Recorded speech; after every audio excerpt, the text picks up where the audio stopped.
timely resolution. I think that's what that says. Am I reading it right? Yeah. Inspired out of Matthew 5. Settle matters quickly with your adversary. Ooh, there's a lot to that. I'm going to leave that there.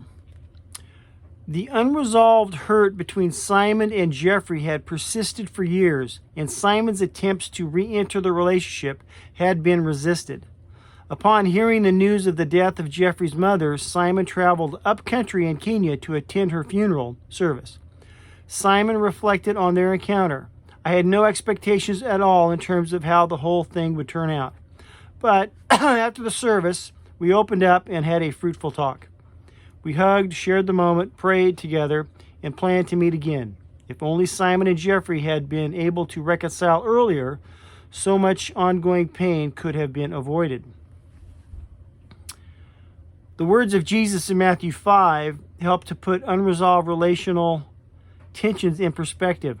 The anger that can lead to such rifts is a serious matter. Furthermore, getting things in order relationally is a fitting prelude to worshiping God. That's the truth.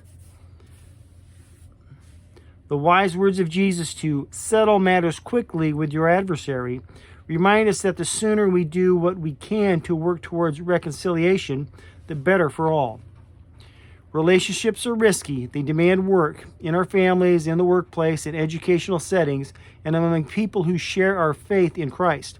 But as those who represent him, the Prince of Peace, may we find ourselves going out of our way to extend our hearts and hands to those with whom we have unresolved conflict.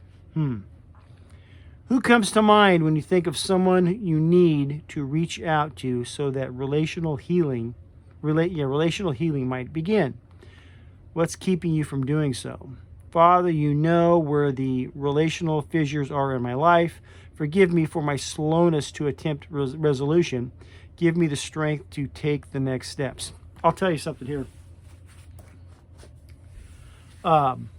It says here, who comes to mind when you think of someone you need to reach out to?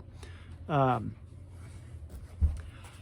know a lot of people, it could be family, could be, brother, sister, friends, or whatever, that through some conflict they had are no longer talking. My dad knows people like this, and he will go out of his way to put these people back together. He'll get right in the middle of it.